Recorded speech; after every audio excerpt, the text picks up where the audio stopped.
with us, or to those who are watching us live stream. Welcome everyone, our partners, our other organizations who are supporting us, the finalists, the respective judges, and everyone else. Thank you so much for coming today. My name is Rosita, and I am coordinating this year's Afghan Youth Representative Program to the United Nations. And I have the pleasure to moderate today's program.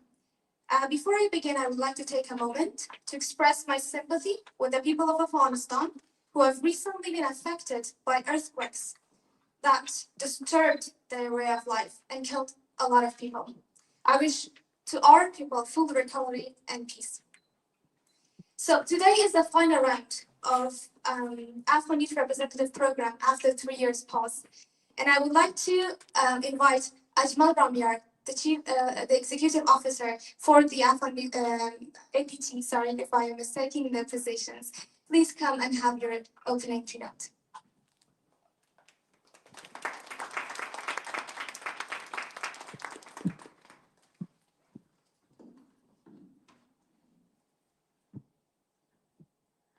Thank you so much. Thank you so much, Mr. Ran. And by the permission of dear Ambassador, Ms. Hamidi, dear Peter, dear Paul, and everyone available and present in this room, and those who are joining us live from around the world. Thank you so much. It's a great pleasure to be in this beautiful city of The Hague for the final selection round of Afghan Youth Representative to United Nations for 2025. My name is Ajmal Ramyar. I'm the Executive Director of Afghans for Progressive Thinking Organization, a nonprofit organization in Afghanistan empowering youth and promoting human rights. We focus on education, leadership, and advocacy, especially for young women and girls, to help young Afghans shape more inclusive society. Today, we are choosing a young leader who will carry an incredible, important, and equally difficult responsibility to raise the voices of Afghan youth. From those who are especially young women and girls who have endured the harshest realities under the current regime in Afghanistan, as well as those living in exile, those who are refugees in difficult situation around the world. Given the urgency of amplifying voices of Afghan women and girls on the global stages, APT decided to resume this program after 4 years of pause.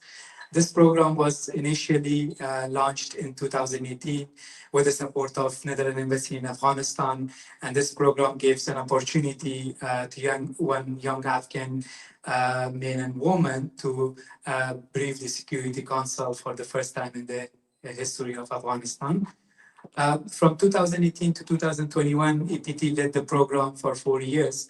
This initiative offered international community a rare opportunity to hear directly from young people about their concerns, situations, and also an opportunity that doesn't exist, that wasn't exist before. After the August 2021, due to the Security Council and also due to the challenges that were in the country, so we have paused this program. This program was highly competitive this year. We have received over 200 applications from around the world. The finalists who made to this round, they have gone through 3 phases, interviews, written tests, until they reach this stage. So I congratulate all the 3 young women who made this, Fatima Farod, Wajman Ahmani, and Aziza Al-Krani. Once again, I want to thank and congratulate all of these 3 finalists, and also through these young women, the world will hear the voices of millions of girls who are living a reality unlike the other women around the world. These youth representatives have already begun engaging with youth inside Afghanistan, and also they have been engaged with representatives of international community, different stakeholders, donor community, to share the concerns and raise their voices about the current situation that's happening in Afghanistan. Through APT network, the selected youth representative will also reach the rural areas inside Afghanistan, and making sure that the voices that she carries will include the voices from minorities, from those who are forcibly displaced from different parts of the country inside Afghanistan, and those who have been silenced, who have been banned from education, work, and human rights space. Um, I'm grateful to our partners, CSPPS, all of our colleagues in Cordate, Mr. Peter, and also the Just Future program, which is funded through Dutch Ministry of Foreign Affairs, for partnering with us on this project. I will also thank our colleagues in Ministry of Foreign Affairs and also the Netherlands Embassy in Qatar for partnering with us, and also our panelist, Ms. Hamidi, to join us today. And also a special thanks goes to all the colleagues who have been coordinating from the first day of this event, to Yuran for all your support, for coordination, and also my colleague Rista Sikandari for coordinating this program, and also all my colleagues who are working in Afghanistan to coordinating consultation meetings and making sure that the voices, and also the concerns are being heard from everyone around different provinces of Afghanistan. Finally, to everyone else involved in managing and hosting this event today in this beautiful space of Cordate, thank you to everyone. I wish everyone a wonderful evening, and we're looking forward to the rest of the event. Thank you. Thank you so much, Ajmal John, for your speech and also everything that you have been doing for Afghanistan, especially Afghan women. And now I call upon Mr. Paul Wandenberg, a representative from Cordate, please.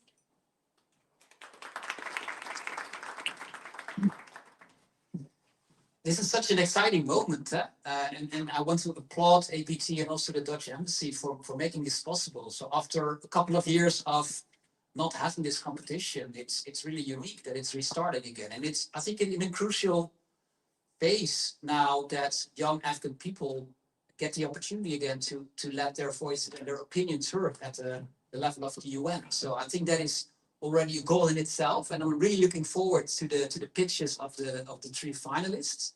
So I'm Paul van den Berg. I work in Cordate as political advisor. Actually, when I came in Cordate in 2007, Afghanistan was my dossier. So that was the time when the Netherlands had a military mission in Oeruzgan, and I went to Afghanistan quite a few times. And since then, I've changed jobs in Cordate, but Afghanistan has always been part of my sort of passion. I mean, people that have visited your country, I think, understand and recognize that once you've been there, once you have engaged with Afghan people, I mean, it never goes away. So for that reason, I'm also very glad and honored that this is taking place here. Cordate still is active in Afghanistan. So we have an office, we have full local staff now in Kabul. And yeah, it's challenging, but we think that Afghanistan cannot be forgotten. In spite of the fact that other crises may be now in the headlines of newspapers like Ukraine and Gaza and other countries maybe in Africa, I think Afghanistan still is worthwhile, and we owe it to the Afghan people to be there and to give support. And I think, yeah, the Netherlands is thinking along the same lines, so it's great that also Chargé d'Affaires Letitia van Art is here today, because we're in this together. And yeah, it's a difficult time, it's a challenging time, but I think it's also sort of appeal to us all to keep on committing and keep on engaging with the Afghan people, because it's such a fantastic, beautiful country. But yeah, unfortunately, it's also a very poor country. And yeah, the disaster that struck Nangarhar and Nuristan recently, which has led to a lot of yeah, people dying and being affected. I mean, that is a reminder of how vulnerable the country is. So yeah, Cordate is committed, and I think the Netherlands is also very committed, but I'm sure that the ambassador will share that herself. So thanks again for being here, also the people online, and I wish you all a very pleasant afternoon, and wisdom to the jury for making your final choice.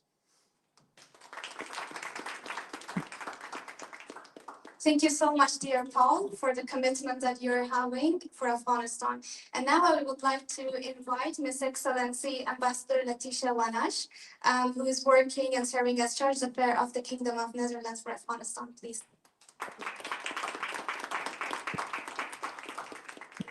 Thank you, Rosita. Thank you, everybody here. It's an honor for me and also my colleague Joachim to be here. Thank you for the hospitality of Coordate for making this possible. But most of all, thank you to APT Ashmotjan for organizing this. We are really happy to be partnering with your organization, and we value the work that you do. You give hope and future for many people here around the world. I was in Afghanistan in 2011 to 2013. I worked with the Dutch military in Kunduz in the north with the police training mission that we had at the time. I was a reliable advisor. After that, because Afghanistan is a special country, I transferred to Kabul as head of development cooperation at our embassy, where I stayed for almost 2 years. So it is what Paul says. I can really underline this, that this is something that stays with you. So when the position came open to return more or less to Afghanistan, for me it was a no-brainer. So I'm really happy to be here again, though the circumstances are very different. And I wanted to start with talking about the earthquake that killed about 3,000 people. Many are wounded. Kunar is a province that is really hard to reach. But I do wanted to stress the support that the Netherlands is giving on emergency response. The UN has an emergency response fund, which is called SERF. We are the second largest donor of that fund. The number one is the UK, number three is Norway, and then Denmark, Ireland, Canada, Germany, Sweden. And this fund is now also supporting relief with the earthquake. Another channel is UNHCR, where we are number 6 donor with 86 million USD support for this year. And we also participate, of course, with the EU efforts on crisis and humanitarian aid, which is ECHO. So we're there, even though we're not waving the flag much, but financially we think it's important. Then I wanted to say something about youth in Afghanistan, and yeah, I'm repeating things that you all know, I think. One of you mentioned this morning that about 50% of the population in Afghanistan is 18 years or younger. That's correct. And the challenges that this group faces are various and are really difficult. At childbirth, the death rate is higher. Then until 5 years, there's a huge group that suffers from malnutrition. Then when they're older, the education system is not ideal. A little bit older, it's not the education, it's unemployment, it's economic suffering. And through this all, Afghanistan has a higher number of disabled persons than many other countries because of the war and because of the unexploded remnants that are still there that hit mostly children. So it's a special, the youth has a special challenge to face, or many challenges. Then, yeah, I also wrote down increased mental health problems, and that's what mostly hits girls, but also others, of course, due to the current situation, which is a grave concern. And I'm really happy that we can support programs that address or try to address the issue of mental health, because it is important. Then women and girls, well, I call it an open air prison. if I'm allowed to say so. I don't know who is listening. Sorry. But for women, this country is an open air prison. I have no other words for it.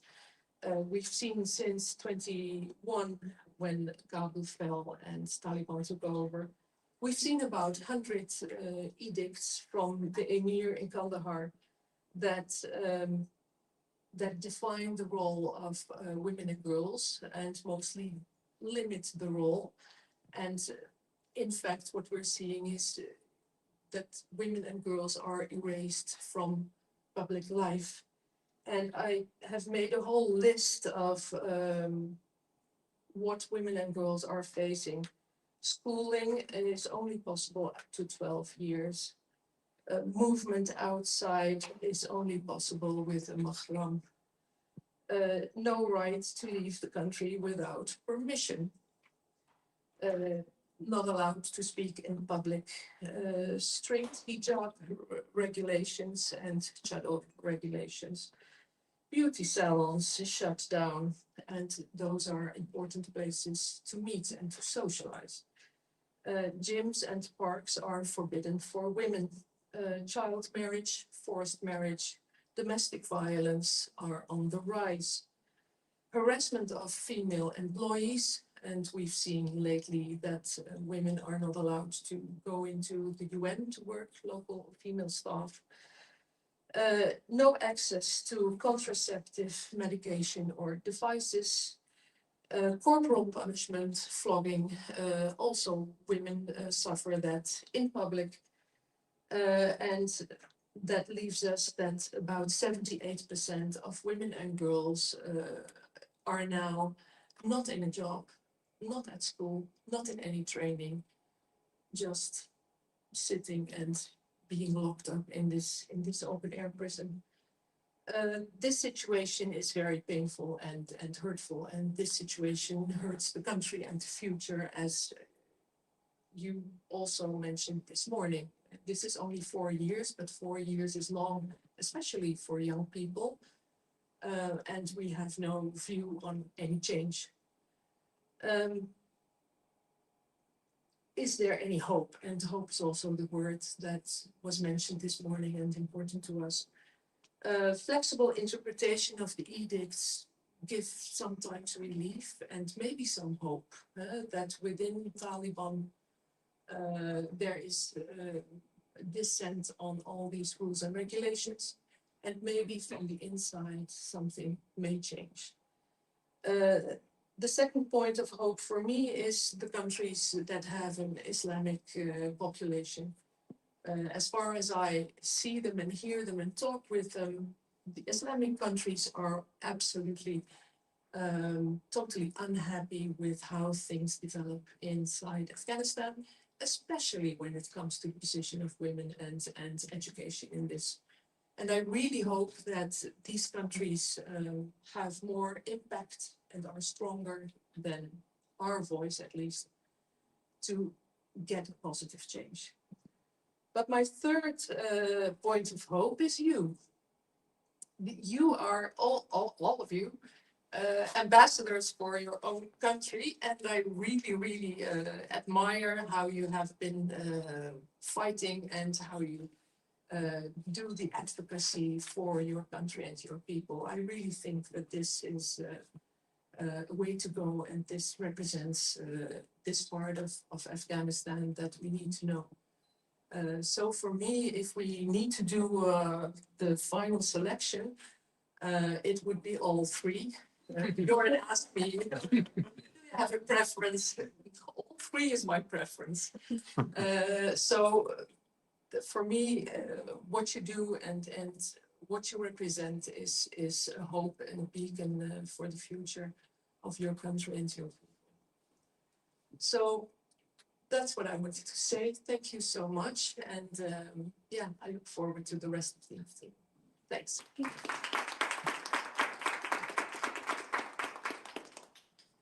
Thank you so much, Ambassador, for your speech and giving an overview of the current situation of Afghanistan and especially Afghan women and the points you raised about the hopes of Afghanistan for Afghanistan.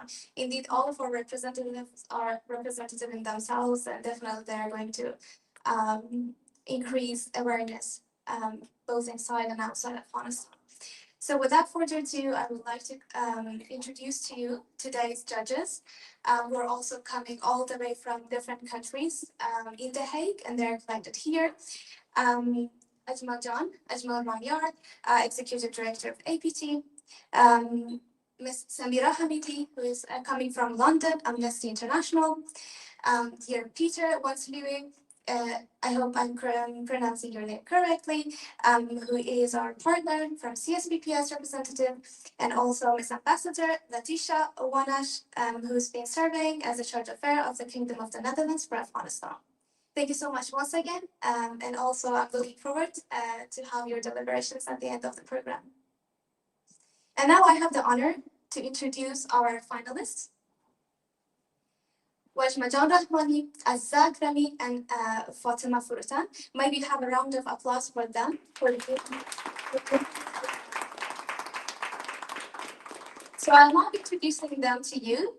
Let's have a look at the video that they will introduce themselves to you. Let's have a look and learn about them.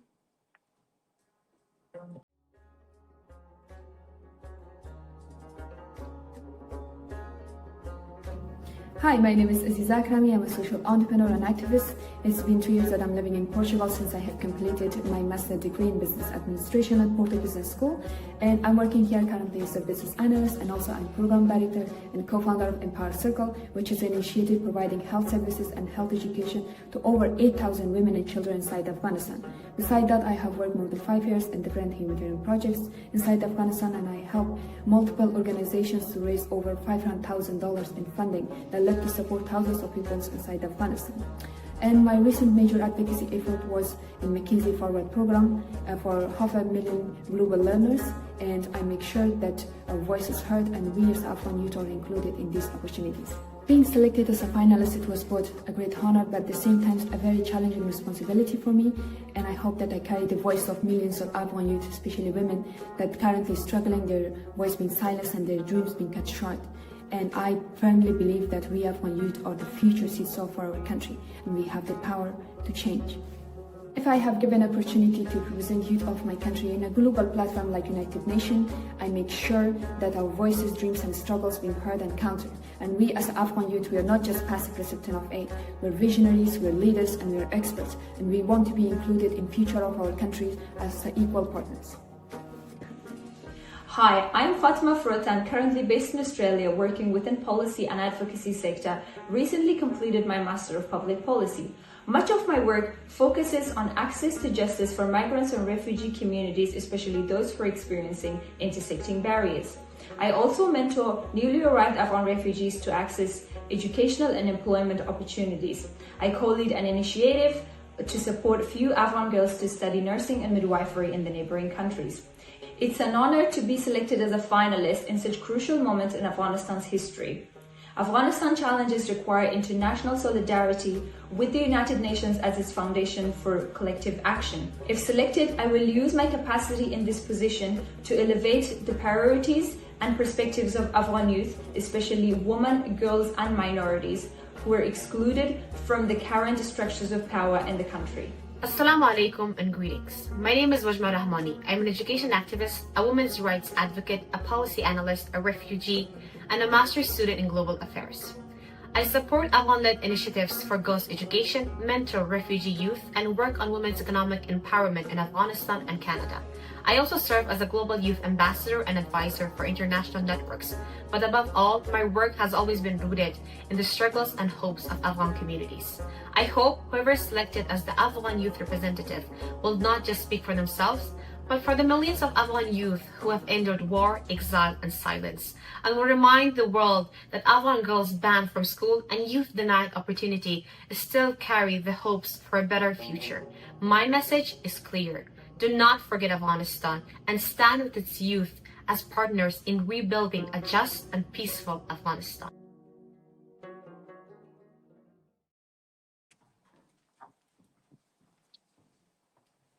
It is deeply symbolic that we are gathered here today in The Hague, home both to the ICC and the ICJ. It's speaking not of a distant justice, but of a very present injustice.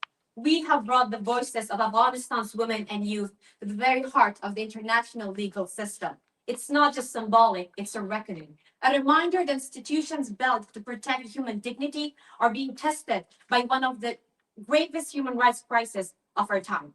Today, Afghanistan is at the intersection of three contradictory forces: a UN resolution expressing grave concerns over rights violation, an ICC arrest warrant naming the de facto authorities' top leadership for crimes against humanity, and a United Nations Security Council permanent member recognizing the pariah regime. This is more than a contradiction. When legal norms clash with political interests, the result is often paralysis and the loss of international law's credibility. In a system where justice depends on voluntary state cooperation, sovereignty often wins, and justice delayed could become justice denied. While some states might engage with the regime due to economic or security reasons, others focus on accountability and justice. As the international community tries to respond in different ways, the result is often inaction and uncertainty rather than clear progress. And in this fragmented landscape, the rights of Afghanistan's women and youth risk becoming sidelined. For us, these global contradictions are more than abstract. They shape daily life. We live the consequences of a divided world, the fading hope that anyone will stand up for rights, increasing restrictions at home, and a humanitarian response abroad that is delayed, inconsistent, and difficult to access. For Afghans in exile, these contradictions become even more painful. One country grants asylum, recognizing the dangers they face. Others focus on normalization, making it harder to resettle for Afghans, especially in places like Pakistan or Iran, who continue to remain in legal and emotional and legal limbo and wanted at home and welcome abroad. If the trend continues, the consequences will not stop at Afghanistan's border. There's a real risk that the world might normalize gender apartheid out of convenience, and that sends a dangerous message that the rights of women and youth are negotiable when they become politically inconvenient.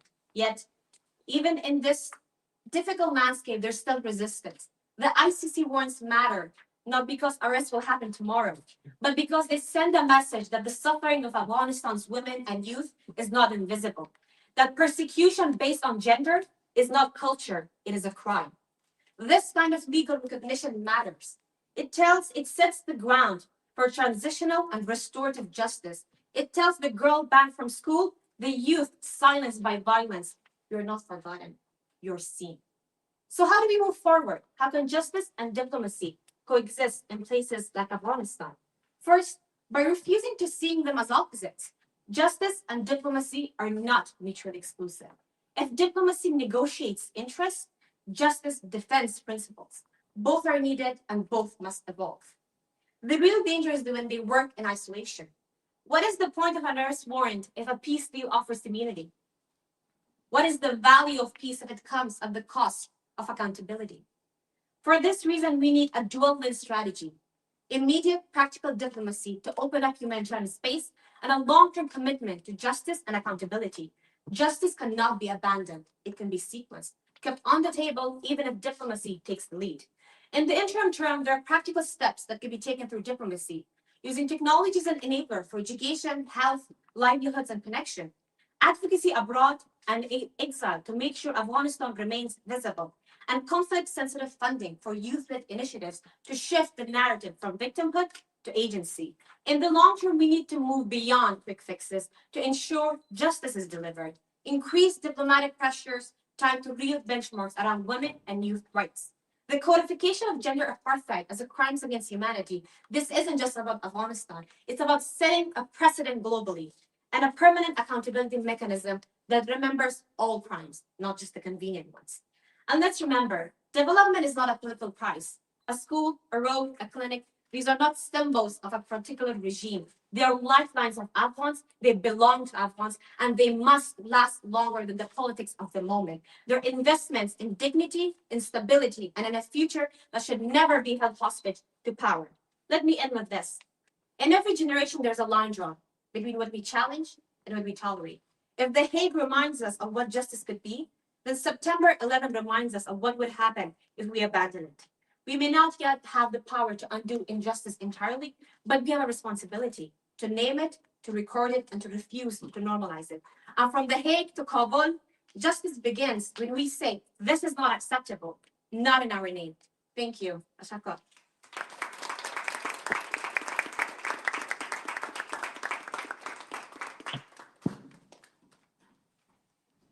And now we ask our judges to have their questions. Maybe as a first question, I would be interested to have your reflections on what you would do as you would be given the opportunity as an Afghan youth representative. What would be the first activity that you would embark on? Thank you for your question. I think the most important thing is connecting with youth in Afghanistan, making space for them to be heard, and building trust with people who have so many hopes and their eyes on us. My role would be twofold. The first is bringing in attention, and then the second is bridging the gap between Afghanistan and the world. I come from a position of, let's say, privilege. I am in the West, but I don't come from the West. But I have the freedom to bring in and talk about the issues of youth without softening or changing or altering anything, but instead amplifying the voices of youth and bringing the world's attention and shifting the narrative mainly from victimhood to partnership. Afghan youth have agency. It is time for the world to start listening to the places, to the spaces that they're actually speaking. Thank you so much. My question would be in terms of your engagement. You did mention a couple of times in terms of you'll make sure that you will engage with youth. What are some of the strategies that you're taking? How are you going to do it? Because we all know that Afghanistan is not an easy place right now to engage, if I put it that way. Exactly. Thank you for your question. I think that's a real issue that's happening right now, currently going on with the situation in the country. The important thing is I've always been connected with youth, even before this. My role as a policy analyst and a student, a lot of my papers that I've written on have been focused on youth. The good thing about Afghanistan is the country is interconnected with each other through an informal networks of people who know each other. There are systems that youth have been extremely resilient, and they've created these spaces for themselves. They may not be obvious to the world, but they do exist and they're extremely interconnected. Secondly, there's the role of on-ground local organizations that are actually right now transforming, and they're planning and organizing and surviving. There's so much happening on the ground. And the third is the role of international community organizations in helping bridging those gaps. And luckily, in this age and time, we're extremely lucky to be connected through technology, the role of technology, but it's also important that we let youth know about the dangers, about the risks of associating first, and then asking for their agency to come in and engage with us. So my connections has been happening. I've been in talks with a lot of youth right now in the country, and that will not change. But we also have the role of organizations like APT in helping us organize all these meetings and connecting with our sisters and brothers in Afghanistan. Thank you. Yeah, I have a question on accountability. In the international system, there's the Special Rapporteur on Human Rights, Richard Bennett, but within the multilateral channels, there's talk now about possibly an accountability system or institution to set up to hold people accountable for human rights infringements in Afghanistan. The discussions there are about is this only as of 2021 when Taliban took over and then until now, or should it also include the period of the Republic?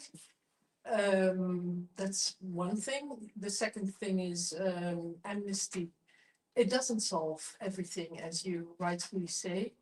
But it is convenient. Taliban have announced amnesty for people that committed, well, acts, let's call it, I don't know if it's crimes, but that did things against Taliban in that period. What's your advice or what's your view? How should we go about with this? Thank you for your question. I believe the issue of accountability is a very demanding and often presented as this dilemma. In 2007, the former government also introduced a blanket amnesty for all of its workers, and we all know how that ended up. Without accountability, stability is not permanent. It's not sustainable. This is why I'm asking for justice to be sequenced. We know the issue. We might argue with the Taliban and then they might walk away from the table. We don't have that luxury, right? This is why sequencing justice becomes important. Bringing in diplomacy right now, talking with them, but it's also important, as I mentioned, a permanent accountability mechanism needs to be for all crimes, not just the convenient ones or the ones that look very easy to achieve at the moment. This is why the accountability needs to be for everyone, not just Afghanistan's problems did not start 4 years ago. We all know the base, what was the root cause? And even after years of investment in the country, we were not able to build a change that would have been so solid a base that could have outlasted any political regime or at least would have empowered people. This is why it is important for accountability to be kept on the table and for the international community to be extremely transparent about it. Otherwise, no change will be sustainable and it will never last. At least in the eyes of the people, it will not have any legitimacy. Thank you. Thank you. Thank you so much. Just I want to repeat the topic. I think my colleagues missed to mention this. So the topic for the today's speeches that will be delivered by the three finalists is, I'm just repeating it. I think some of the participants and also panelists have the topic. So, but for everyone, so the topic is on February 11, 2025, Russia recognized the Taliban as the government of Afghanistan. Earlier on December 29, 2023, the UN Security Council adopted Resolution 2721, expressing grave concerns over the human rights situation in the country, particularly the right of women and girls. Most recently, on July 8, 2025, the International Criminal Court issued arrest warrant for Hayatullah Khanzada and Abdul Hakim Haqqani on charges of crime against humanity, including persecution on gender and political grounds. Taken together, how these actions, the UN Security Council resolution on human rights, Russia recognition of the Taliban, and the ICC arrest warrant highlight the tension between international legal norms and political interest. How implications do these developments hold for Afghan women and youth whose rights and future are most at risk? And finally, how can justice and diplomacy coexist in complex situations in Afghanistan? Thank you. Thank you so much, Ajmal-Jan, and thank you so much, Bajma-Jan, for your speech. I hope my speech didn't firstly confuse anyone because of the question. I think we're reading it. Well, yes, the question is very critical.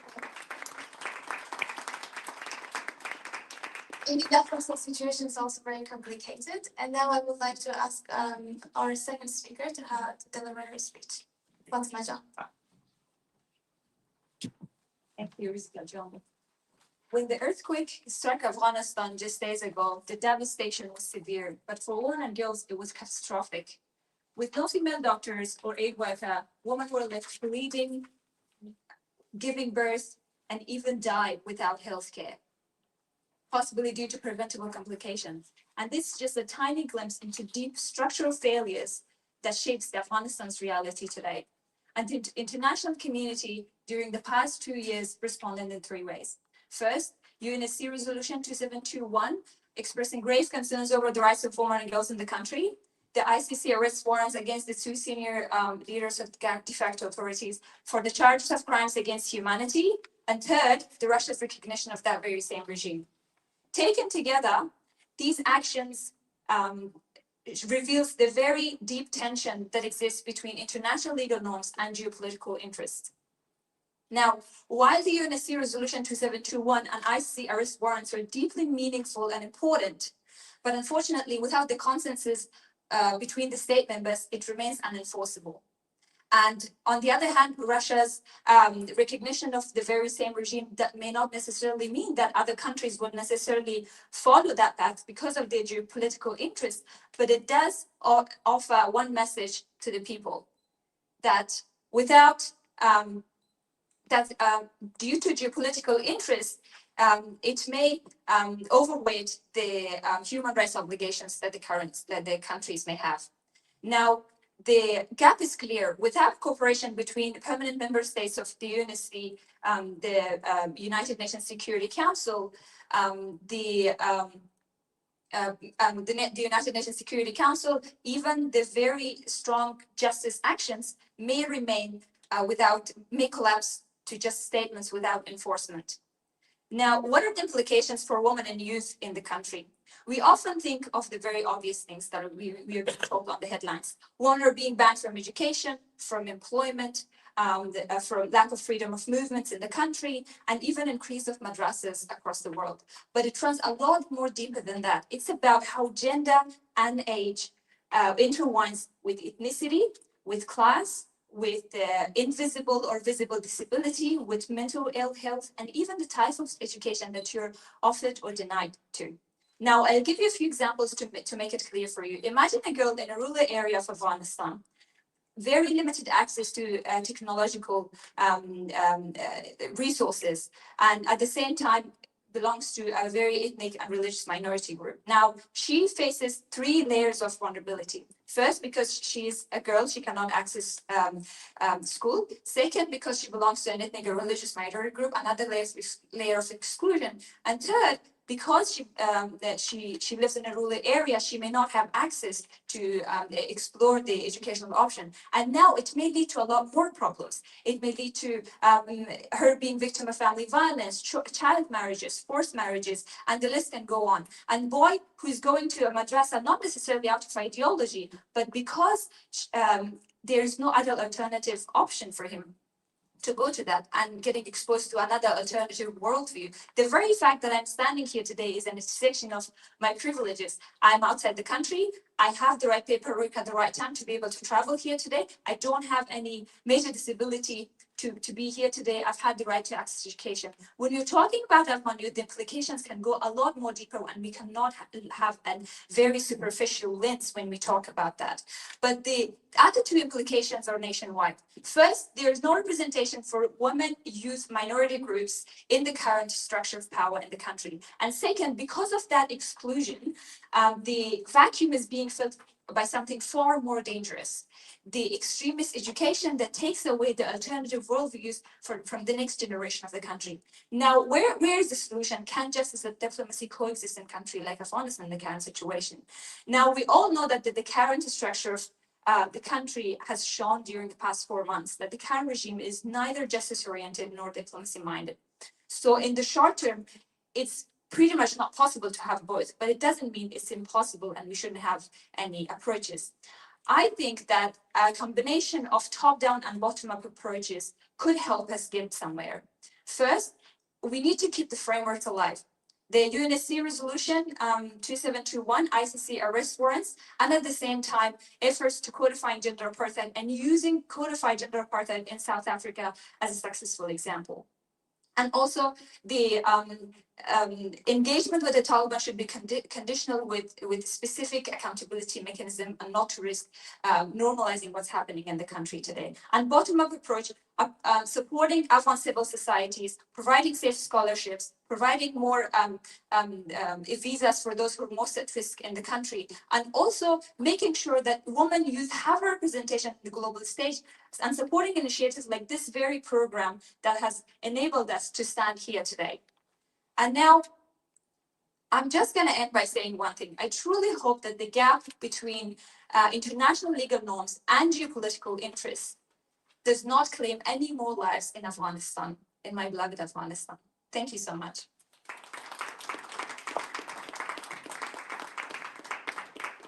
Thank you so much, Fatima Jan. And now we can have questions. Thank you for your wit and for making these points. You spoke a lot about exclusion and the fact that that is the present day reality in Afghanistan. How do you see your role as a UN, as an Afghan youth representative to the UN? How would you address this in the context of a speech to the UN? And what are some of the tangible potential recommendations or ideas that you can put forward? All right. So I think it's really important when we talk about Afghan youth, we consider our intersection of privileges and intersection of the different layers of barriers and exclusion that I just spoke about. Now, Afghanistan is not homogeneous. It's a very diverse country, and people are coming from different parts of Afghanistan, different ethnicities, and very diverse range of experiences. Even when we talk about those who are in exile, now, I have the opportunity to be here, but a youth who is in Iran or Pakistan without proper documentation cannot get an education, cannot travel outside the country, and they're often slipped through, in between the discussions. I think when we are very clear through having an intersectional lens that who is missing from the conversation and making sure that we have strong creative pathways to make sure we engage with people inside the country. It doesn't matter those, even inside the country, we have people who are living in the major cities who have got access relatively to internet, to digital devices, but those are pretty much quite limited. We are talking about 34 provinces of Afghanistan. When we're talking about, like Atmajan in the beginning mentioned, making sure that we reach those people, we reach people with disabilities and how it's for them. We reach people with those who are having limited literacy levels at the moment in the rural areas. And when we're talking about that as a part of this program, I think this year was pretty unique in terms of having the opportunity to have dialogues with youth inside Afghanistan. And we got an idea of that how diverse different their experiences are and how we can offer solutions for them. So I think making sure that we do not reduce Afghan youth experiences into one single narrative, and also being pretty specific and being having a top-down approach when we're providing solutions for the international community, possible alternative solutions. Thank you so much. Just a follow-up question in terms of diversity, of course. Afghanistan is a diverse country, big country, 34 provinces, 50% of its population are youth. Yes. But something that we have learned as Afghans, as women and men, that past 4 years have not been easy for us. Yes. It unfortunately has disunited us. It has created a lot of borders. As a youth representative, how would you make sure that your work will be not questioned, that your work will be to ensure that everybody is out there and everybody is given the opportunity, no matter who they are? Yeah. What would you do? I think that's a very good question, and it's a very tricky question as well, because currently inside the country, like I mentioned, there are pretty much no representation for youth, women, and minority groups within the country inside Afghanistan. So what's happening now is us having access and having a voice outside Afghanistan and acting as a bridge between the struggles of those who are inside Afghanistan and using our privilege and use our voices to talk about that. Now, there are a few limitations, right? First, I spoke about how I can reach to all different youth from different across the countries. Now, something that has happened, that these programs are not going to change things overnight, right? And the advocacy efforts and making sure that our representation, our voices are not just slipped through the crack. Let us talk for ourselves. Like Wajmajan also mentioned in her speech, let us talk for ourselves. Even though, like I mentioned, I know who's missing from the table by just acknowledging my privilege that I'm here. Now, my experience is not the same by millions of Afghan youth who are inside the country. I mentioned this in my interview as well. I think it's really, really important to acknowledge our privileges and know who is missing from the conversation, and making sure our voices are not over them, but echoing their voices when the experiences like this are given. It's not a solution, an overnight solution, but making sure that our voices preserve agency and it gives hope to an alternative future to Afghan youth. Thank you. If you could share briefly, you mentioned about the involvement of the international community or international organizations. So if you are selected for this role, how do you ensure that the countries that are involved in the situation of Afghanistan, somehow their involvement is rooted with transparency, accountability, and ensuring that they include all voices? Because this will also have like more a global advocacy plan that you will carry on. So how you ensure that these countries involved will have these involvement and ensure that voices of those who are minorities, young women and girls, as they are always being silenced, so they can keep that. So there are two parts to your question. First of all, how we can ensure accountability mechanisms while engaging within the country. First of all, I think we'll have to be very clear that our engagement is not the same as an endorsement, and it does not risk legitimizing or even normalizing what's happening inside the country.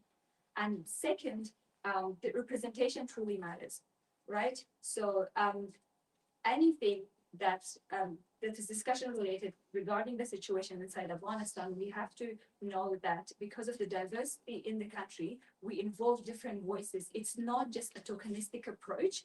We just have one person in the room and just assume that that person basically knows everything. We all have our own biases. We all have our own limitation. And so that's why I think representation from different parts of the communities who have different experiences and just looking a lot more deeper than superficial level, I think would somehow ensure to make that kind of engagement and efforts for transparency, for accountability, and at the same time making sure that our voices are basically conveyed through us and they're not speaking for us, but letting us speak for ourselves and for our struggles. Thank you so much, Fatima.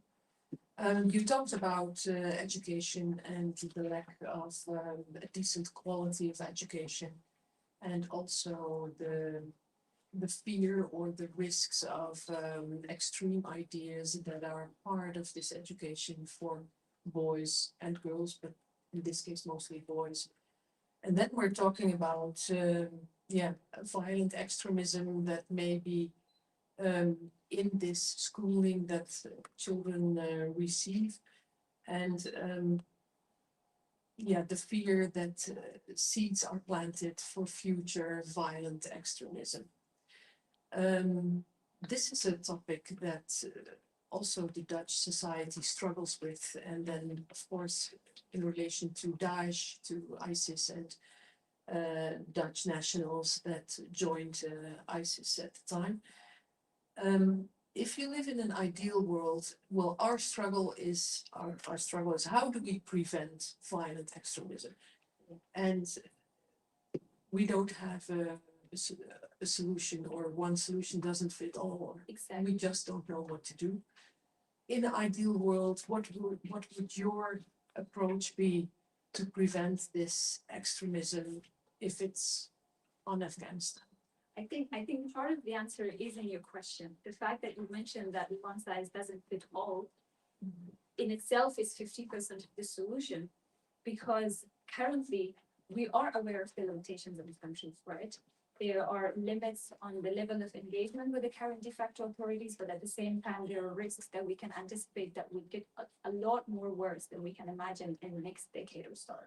And so I think there are some leeways that we can take in order to be able to have some effective approaches inside the country.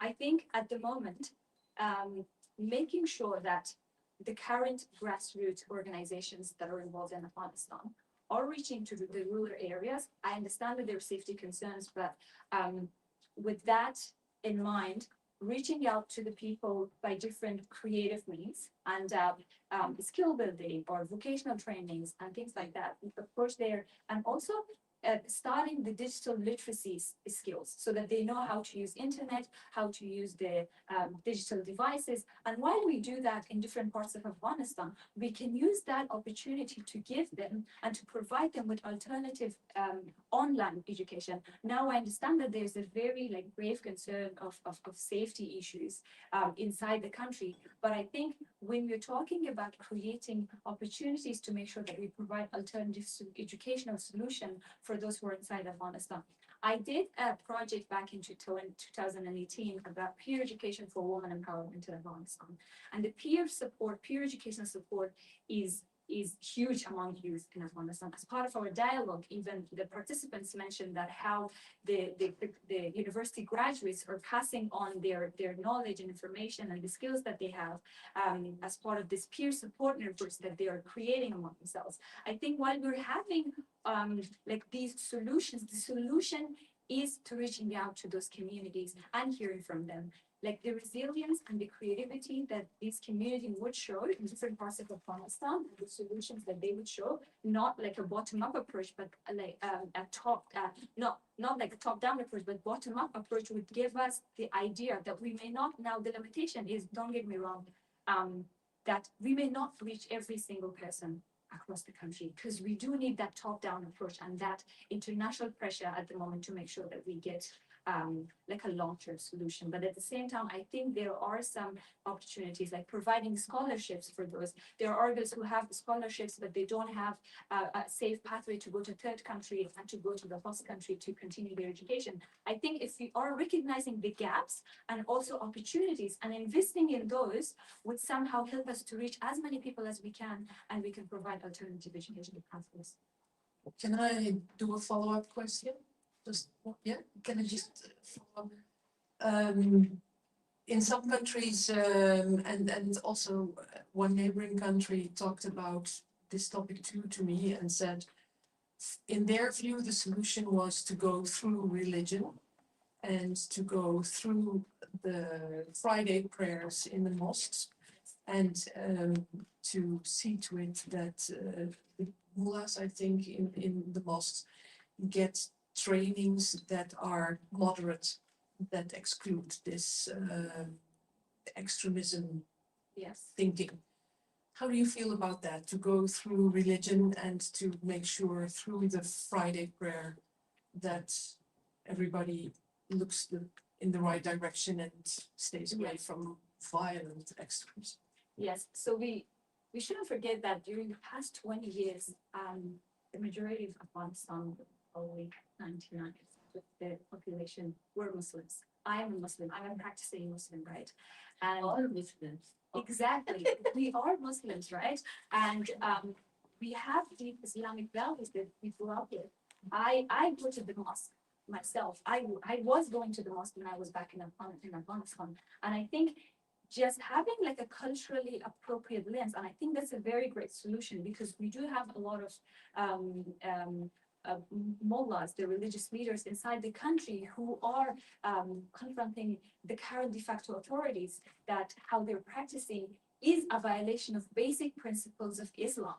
And so I think through the mosque, and I think I mentioned that when I was talking about the bottom-up approach, one of the solutions could be that. Like a lot of women, I think what I remember when I was a little child, the women in the area were all going to the mosque nearby, and there were different teachers who were getting paid, and they were all learning how to write and read. And I think those type of approaches, if it poses security concerns, this could be done under a different like tailoring programs, for example, cooking programs and all that, to basically navigate that security concern, but at the same time when it's culturally appropriate and religiously fit for the people of Afghanistan.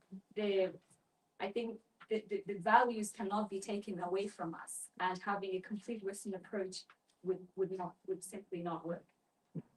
Thank you so much, Fatima. Thank you. And now the turn is to our finalist and final speaker, Akrami, please.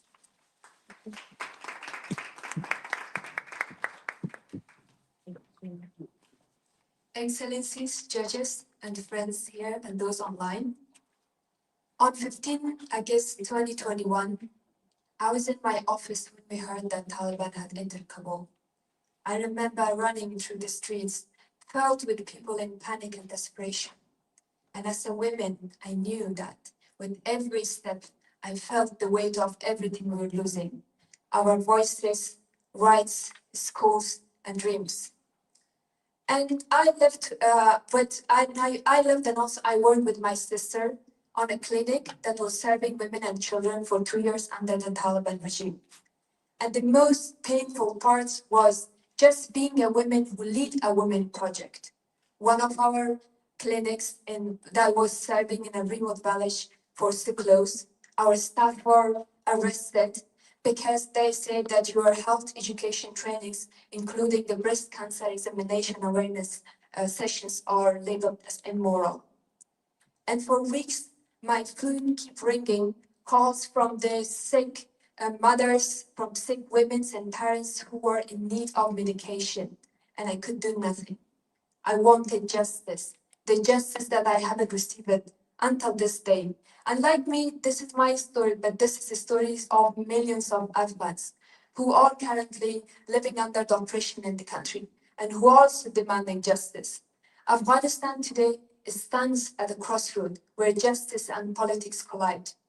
One side, on one hand, international institutions ask for accountability and protection of women's rights. On the other hand, countries like Russia, they put in priority their political and economic gains, overlooking the current human rights crisis in Afghanistan. While ICC wars and also a UN Security Council resolution are a very important step forward, but without enforcement, they remain symbolic. And the biggest risk with the Russia's recognition is that it can open the door for other countries to follow. And if this happens, it's going to create a new diplomatic reality, a global president that will set a standard and undermine global international institutions. And there's two possible future scenarios for Afghanistan. In one, if the Taliban respect human rights and build an inclusive society, we have a chance that our country will move forward in prosperity. And the second scenario, if countries grant recognition without condition, there's a risk that the repression will become permanent. And in this future, Taliban will access recognition, resources without accountability. And the implication and consequences are devastating. Erosion of rights, daily oppression, and gender apartheid will become permanent for 20 million Afghan women. And this recognition might bring some limited opportunity, but in the long term, mental health crisis, collapse of economy, raising displacement, and the division of the power in the region that will turn Afghanistan again a battleground for the influence of West and East will be a future without reform. And when I receive calls from sick mothers, they are asking for medication. Sometimes they need food more than medications. I don't just hear frustrations. I hear failure of a politic that's supposed to protect people. But when we see this contradiction as a turning point, as an opportunity to align diplomacy with justice, not in conflict, but in partnership, that's based and grounded in human rights. And for this, I advocate for three things: accountability, conditional diplomacy, and inclusion. First, accountability. UN need to build an independent accountability mechanism to investigate crimes in Afghanistan. Gender apartheid must be codified by member state, and countries should be held accountable for not normalizing their relationship without demanding justice and accountability.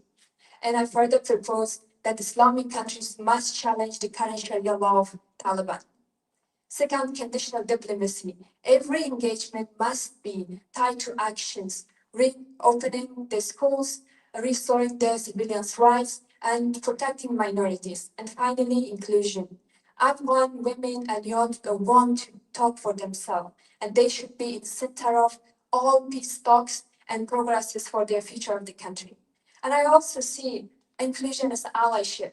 So therefore, I further propose the relaunch of He for She campaign, which will encourage young men and boys in Afghanistan to become allies for ending gender apartheid, asking for justice, and building more inclusive society. And for this, making this happen, I am also prototyping a digital dialogue platform called Friday Talks, which will give a space for youth and also women that they can share their testimonies, their stories, and they can speak up for themselves. And to end my message today, and why the reason that bring me to stand here, and you might ask why someone from the business world invest 5 years of her life and become an advocate. On November of 2022, Kabul University, which was my university, got attacked by Taliban. And in this attack, I survived, but 32 students, including my very dear friend Rohit, lost his life. Rohit was a brilliant young man. He was a dreamer. And just days before attack, he told me that Aziz, I want to become next year youth representative to UNO and speak up for young generation of my country. Like Rohit, millions of Afghan youth and women want to speak up for themselves. They have capacity to do that. But Rohit never had a chance to stand for his dream. So today I stand for Rohit. I stand for 24 million youth that are living without freedom. I stand for 20 million Afghan women forced to gender apartheid. And I stand for every Afghan civilian demanding justice. This is a test for the world that either we choose justice or we set a global precedent that violent takeovers can lead to legitimization and normalization. I thank you. Thank you so much. And now, turn to questions. If you have any questions, please.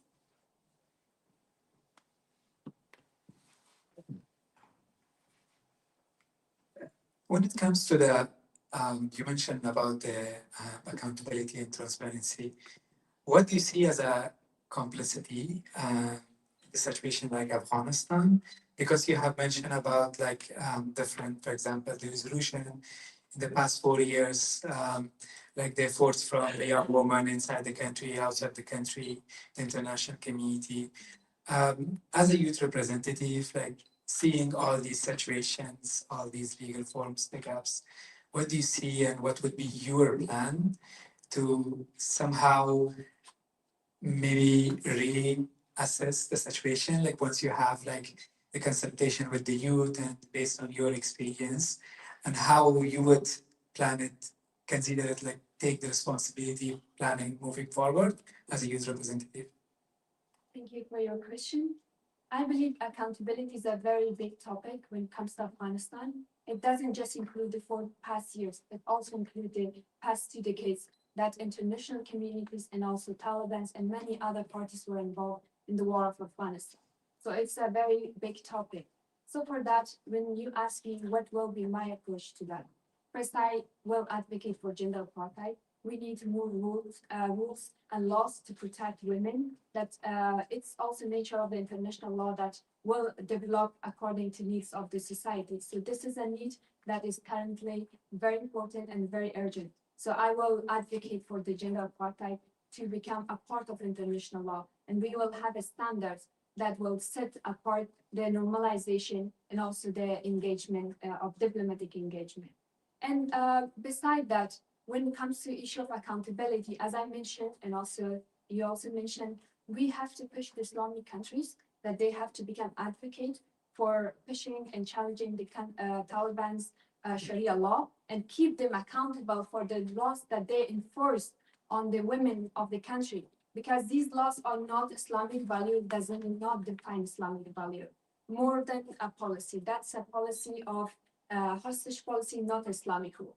And more than that, as I said, that we also, when I have a chance to engage with youth, when I have a chance to share their perspective, my role as a youth will be a bridge that I will bring the stories, I will bring the pain of the people to the international level, and I ask for this accountability.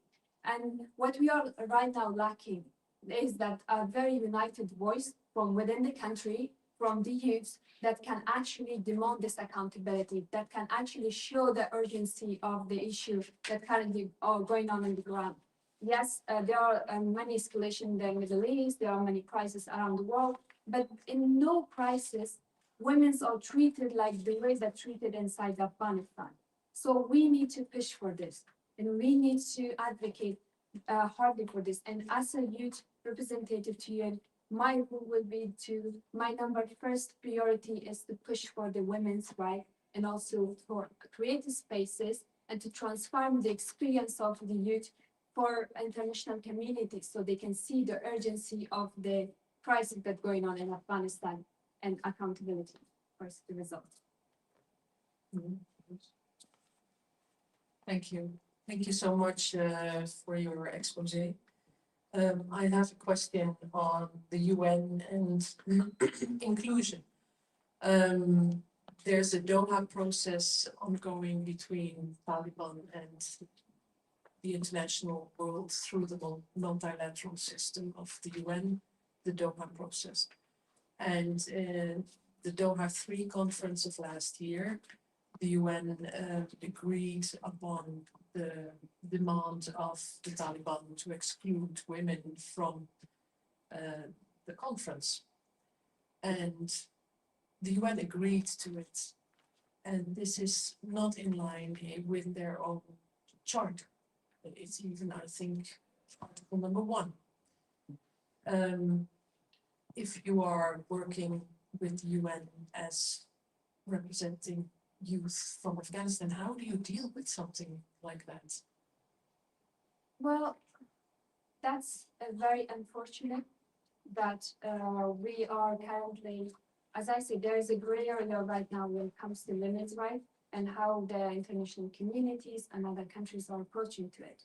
And just agreeing with excluding women from such an important discussion, I know that I was listening to the speech that they say we want at least open a door. So if there's an open door for discussion, maybe in future, we can bring some women and we can bring other minorities and sit and help them to sit at table and speak out for themselves. But we really don't have any real representation into any of these Doha process. And if we look into what happened in Afghanistan, the fall of Afghanistan wasn't any military itself, any group. It was basically the result of exclusion of the voices, especially from Afghan women and also from the minorities that were not involved in this process, in this contracts that was taken on.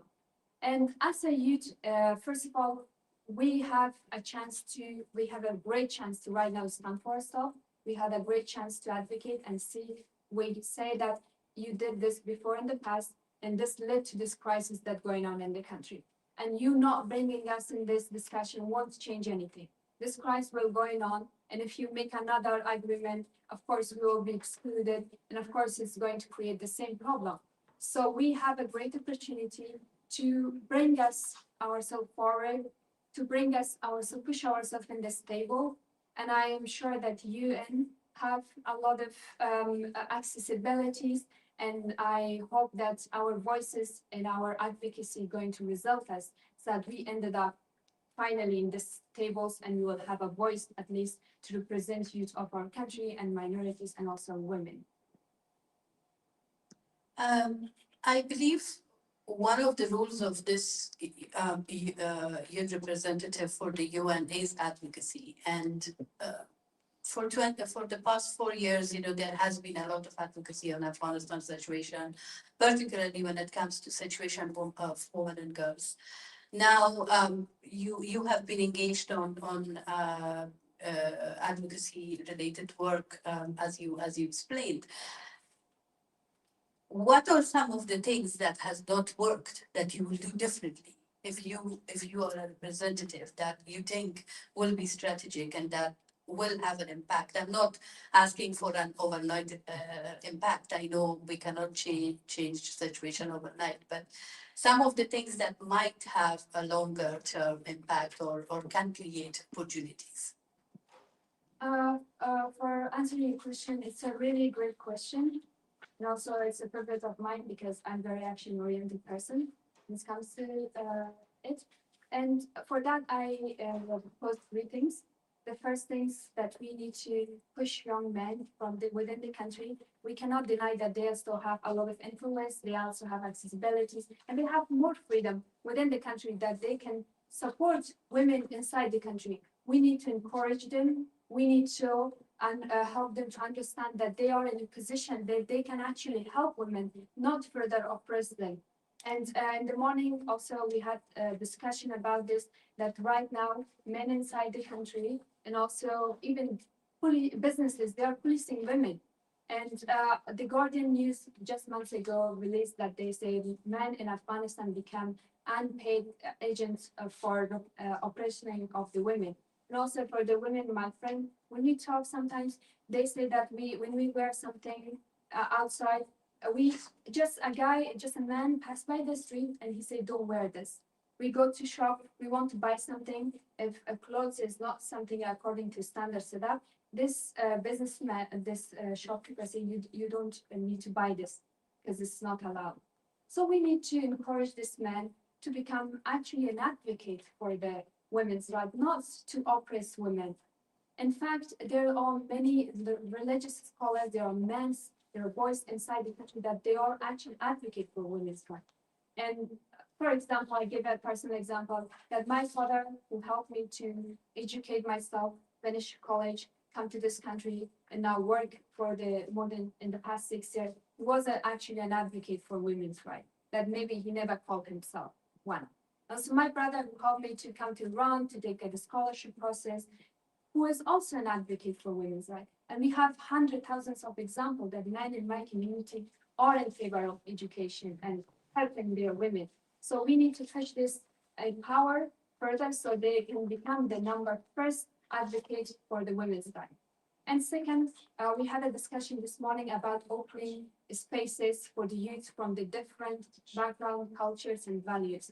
And one of them will be the youth, either it's diaspora community of Afghanistan, from youth within the country, local country, and also youth from the authorities, from the Taliban. They also are the first victims of the war and all of this crisis when that happened in the country. So we need to open spaces, we need to facilitate these spaces so they can share, they can challenge each other's view, and they can become exposed to new ideas that eventually change their mindset. When we open up a dialogue space with last month in the APT, there was one of our participants that he said 1.2 million women are minorities if they're out of the school. But we challenge his idea. We answer him, and Rajma just answered, if this is 5 people in the country, why they should not have their right? They should have their right. So this is how we can change the ideas and how we can expose people to a new and a different approach of thinking. And that's why I was also proposing Friday Talk, which will be a very interesting platform that will give this space and open up this space for the young people.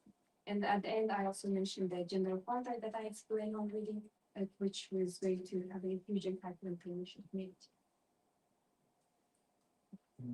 Thank you for all your answers. I have maybe a final question for you. I had 2 questions, but you already answered the question from my colleague here next to me. So you spoke about a number of factors that play a role. One was what you call conditional diplomacy. Can you unpack that a little bit on how do you see that happening, and how do you see the role of you as an Afghan youth representative in that whole field of diplomacy? Is there a role, and what would be your role, you think?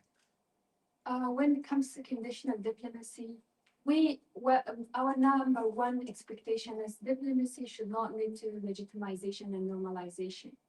We should not overlook what's going on inside the country, and we just ignore it and we start having a normal relationship. This is what we're talking about when it comes to conditional diplomacy. And as a youth, we have number one priority is our voices, that we should speak up about this. For example, when the Russia recognized Taliban, and it was a very disappointing for many people to see this, and they thought, okay, if this is Russia's first step, other countries follow it, and this is going to be something normalized, and what's going on in the country will become something very permanent. It will be normal. And they will say, yes, this is their culture, because we also see currently trends online. Some people come from other countries, they explore the country for a month and then they go, they say this is their culture. They're very happy actually. They're happy with gender apartheid. They're happy that women not going to school. They're happy they're struggling with the economic issues. They don't have a food on their table. They're very happy. This is their culture. So this is why when it comes to rule of the youth, when it comes to representation, someone will have a voice that speak up for itself the truth of the country and say this is not what's going on. So this should not be considered normalized.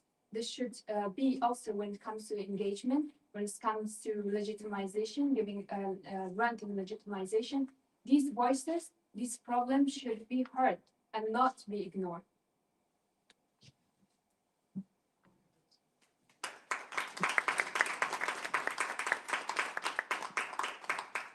Thank you so much, Azzajan. Again, thank you, our finalists and our distinguished judges, and also audiences who are watching this as well. Now the time is for judges' deliberation. We will keep our finalists here, but we would like to ask the judges to join a room and give their deliberations for 30 to 40 minutes. Thank you. Thank you.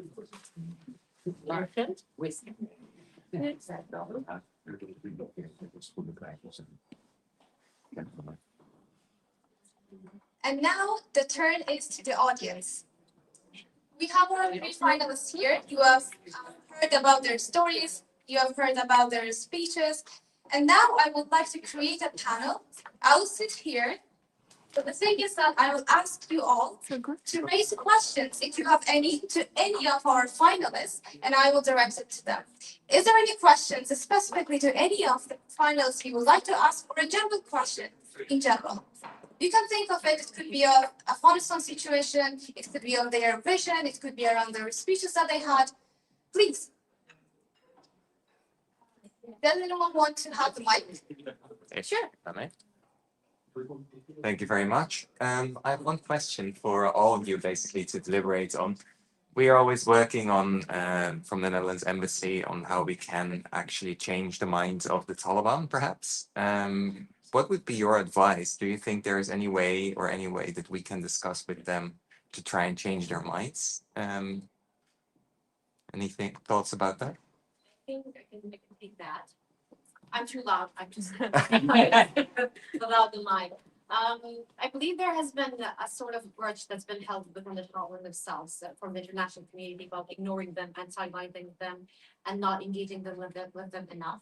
So the first step is creating that, entering the door, sitting with them and talking with them and increasing that, incentivizing them in a sense that, and basically tying the issues that are going on in Afghanistan right now as a global strategic issue and how that would end up and open up for themselves and for the de facto authorities in the long term. The key is communicating with them and not that the further we isolate them, the further they may become aggressive. And so it might turn into this chicken game where we're waiting who's towards first, this side or that side, but being transparent with them, opening the doors with them, and basically increasing engagement with the regime so that at least through talks, through communications, in a way, people can actually reach agreements in good faith, not in a forced manner, so that no other side holds grudges and the country does not lead into civil war. So if peace comes, it's one that's stable and it's one that's inclusive, and that no group is left out. And then I think my colleagues kind of add on. Thank you. Yes, I think my answer is a little bit different than Wajid's. Because I think the Taliban, if you compare them to back in the 1990s when they first took over and when they started imposing very restrictive rules, especially on women, they went really, really hard. But this time they imposed every restrictions like gradually over the past 4 years. But again, at the end of the day, it's the same thing. And it just tells me one thing, that the Taliban would want recognition from the world. They would want support from the international community. And I think that was one of the reasons that they went gradually. And even the girls who were allowed to study up until 6th grade and basically giving the excuse of a cultural religious justification that are being challenged by the other Islamic countries itself, basically shows that they basically want that. But one thing with the engagement with the Taliban is, I think over the past 4 years, one thing that has happened is the desensitization of what's happening in Afghanistan and risking normalization of what's happening if there isn't a clear line that basically defines not legitimizing them, but at the same time challenging their ideas? I think the answer would lie to the question that I received during my speech is through the inviting them and having that Islamic approach that might challenge their ideas a little bit. And that's one of the ways that I can think of, and more talks around that. But we should be very clear about that is basically not about legitimizing that. That is not about normalizing what's happening in Afghanistan for women and girls, because that is the justification that they're giving the world and everyone. And we have seen a lot of Islamic countries that are challenging their ideas, that how what they're doing stands against basic principles of Islam and some of the cultural values within the country itself. So I think that's a very challenging question, but at the same time, I think we'll have to be very mindful of how much we keep the door open, and what risks does it have for women and girls in the country.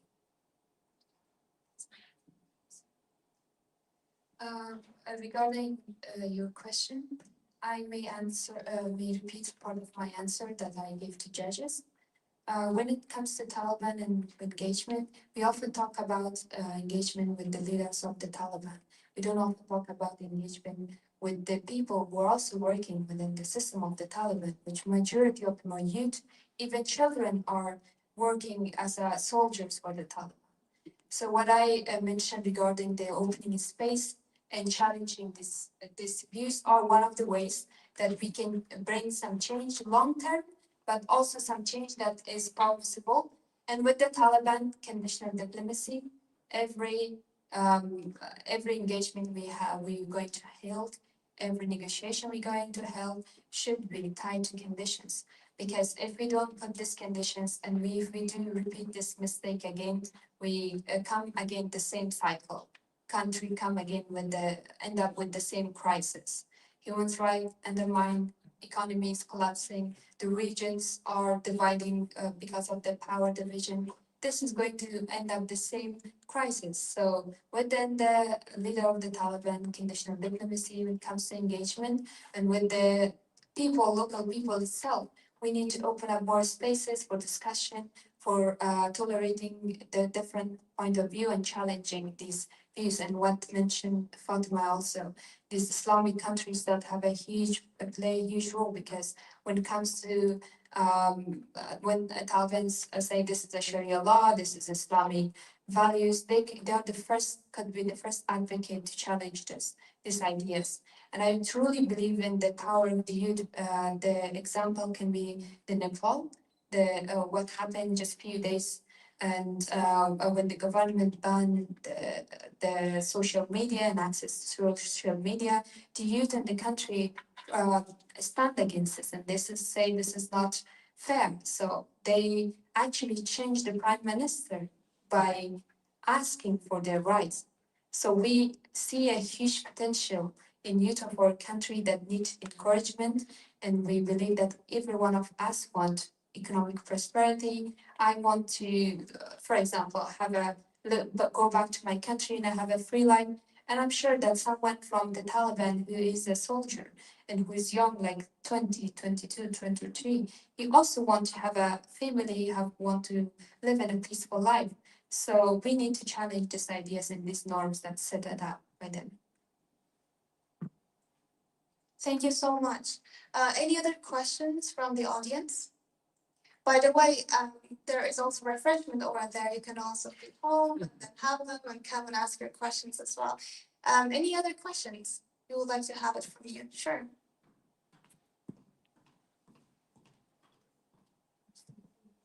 Yes, so this question was already asked by the chargé d'affaires to one of you, but I'm also struggling with the same. You will represent the entire Afghan youth, both the Afghans, the Afghan youngsters in Afghanistan and also outside of Afghanistan.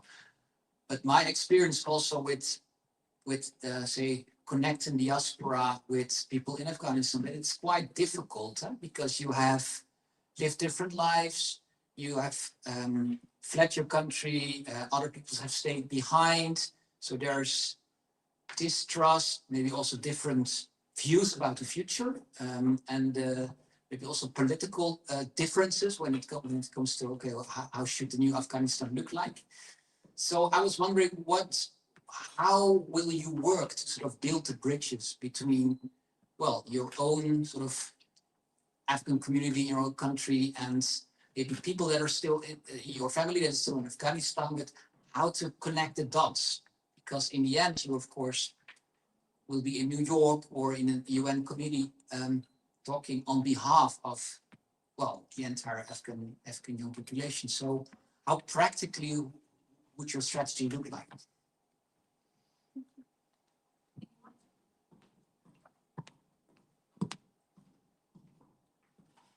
Thank you for your question. And this is one of the questions that we often receive in the past 6 months that we started this program. And some of the critique was why there's no one from inside the country. So who can understand what's going on inside the country and represent you of our country in a much of deeper way that is cultural understanding and situation, understanding the situation going on.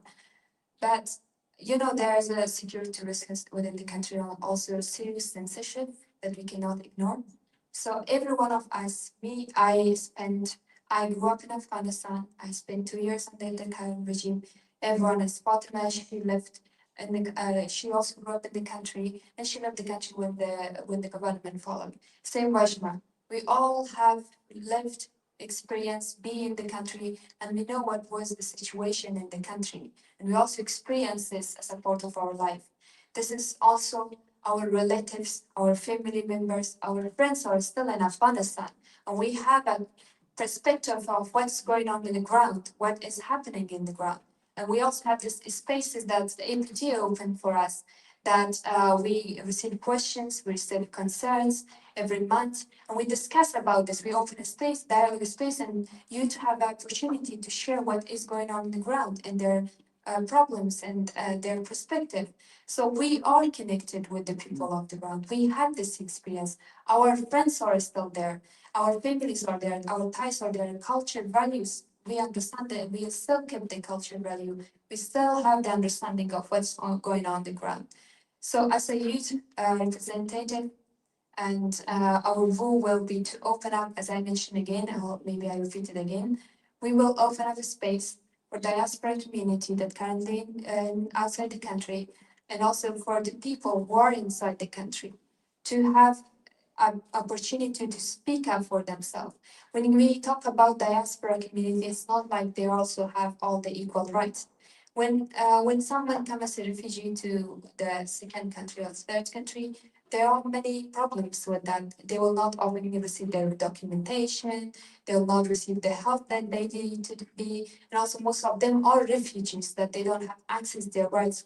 For example, the clear example is Iran and Pakistan and some neighboring countries. So we have all of these problems and we share one root. Afghanistan might be from different ethnicities. We have different groups of people, cultures, values, and religions. But when it comes to issue, we have the same issue. We all want the same thing. We want to have a prosperous country. We want to have equal access to health, to education, to job opportunities, and to have a freedom of movement. So this is a shared and common problem that we can talk about this, and this is bring us to unity despite our differences.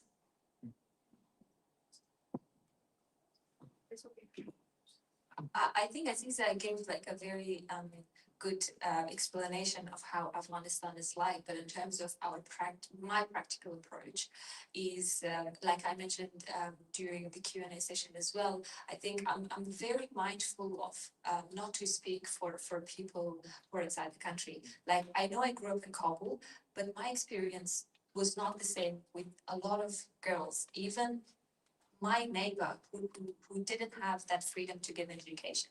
Like, we grew up in the same street.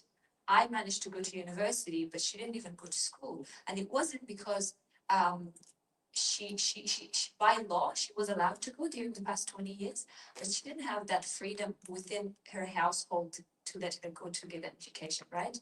And I had the privilege of my family supporting me, and I do not take that for granted because I know a lot of people who didn't have that. I had the opportunity to go overseas to get education, but a lot of people didn't have that. I'm very mindful of acknowledging my privileges when I talk about youth inside the country. And I truly believe that even if I've lived inside of Afghanistan, my experience does not reflect the experience of millions and millions of youth who are living in different parts of Afghanistan, have got different accessibility levels to opportunities, even during the previous regime. And I think by having that lens and having a practical approach of how we are going to represent, is that we've had a series of dialogues online, but those are only for the ones who already have access to internet connections, right? And how we are going to approach that. So that's one of the main limitations of us not being in the country, to be able to travel within the country and reach out to different people. But I think one of the solutions that comes to my mind is using, for example, APT's network or partnering with other grassroots organizations that has present in different parts of Afghanistan, and to reach out to people that is culturally appropriate. It doesn't have to be always like digital or like very formal survey. We can have a very friendly cultural gathering in the mosque, for example, or we can have a cultural gathering in like somewhere in someone's house, like for like we call it a mehmani, but it's like a cultural gathering. And that's how we can basically get, based on their level of education, based on their understanding. We don't really have to use those fancy words to be able to get their ideas. And I think those are the type of practical examples that comes to mind, and to be able to truly reach that. And also being conscious of not talking over their voices, because even within youth, there are some power hierarchies based on the privileges that we hold and based on the marginalization that we experience. And by having that kind of lens, who's missing from the conversation, and acknowledging the limitations, who we haven't been able to reach, those with disabilities, and mental health is a taboo. It's not a priority for people in Afghanistan. A lot of undiagnosed mental health issues and how people are experiencing that. And considering all these things, I think by having that kind of approach, we can at least try our best to reflect what's happening in Afghanistan today. And that doesn't, we can not only summarize those within the country, because at the moment, especially during the past 4 years, there was a huge migration into the neighboring countries and huge deportation recently from those neighboring countries, and their experiences are far more difficult. We're talking about people who have lived in these neighboring countries for decades, and then they come back to a country that they don't really connect with. And they have to start from the scratch with all these restrictions. Like, imagine that. Like, I can't talk for them, but I can echo their voices, right? And yeah, I think I'll just finish my answer there and pass it on to Wajma. I think my colleagues answered the question in its very essence, but coming back to your, and I echo whatever they say, but coming back to your point on the role of diaspora and the political differences that happen in here, I believe that mainly the role of diaspora becomes important only when their work is tied back to home primarily. That's when it becomes very important. Political differences exist. Of course, not everyone agrees with what we had in the past, and there are some people who support what we have right now. But the thing is, there are certain principles that becomes very important that we tie our ideologies around. I believe the people in here and both in Afghanistan, we agree there are certain things that we cannot go past beyond. For example, women's rights being non-negotiable, gender apartheid never ever being acceptable, right? So one thing that it starts in bonding all of these and bringing up, at least mitigating or making the differences less, is creating minimum benchmarks around these shared principles that we have, not only as Afghans, but even as a humanity around ourselves, that because we all want to live the philosophy of the good life and what that means, but also shifting in the focus, institutionalizing participation for Afghans in exile. We have a considerable population of Afghans who left the country after the fall of the regime. And these are people who are bringing in lived experiences. They're bringing in data. They know what goes on in the country. And in a way, they exist in every country, in every language, in every border. And for the most part, we do have agreements with them. And I would say we are lucky in that regard. So bringing the men as resources through this shared principle mentality. So having their help in mobilizing, in advocating, in serving as these bridges between the international community, but also with Afghans back home through mentorship programs. But also this is a very good opportunity to create bonding and connectivity between people here in exile and those back home. So in a way, innovation can also work in here through shared principles to bridge the gap. Thank you. Thank you so much, finalists. We can also have more couple of questions from anyone if they have. And then we can wait for like 10 minutes. You can also have like some refreshments and come back to the judges as well. Is there any questions I can take? Sure. I would like to touch upon something that Aziza raised, but I would love to hear from all of you. I was really intrigued by your thoughts on the He for She campaign and men and boys also realizing that this is really a common struggle, the gender part that doesn't just affect women. In the end, this will probably cause generational trauma, men growing up having not seen a single woman in the leadership position, having certain jobs, being in secondary education. And I was just wondering if you have any ideas on how to engage young boys and men into this and accepting this as a common struggle and how to really have them become allies, as you mentioned. Thank you. Thank you.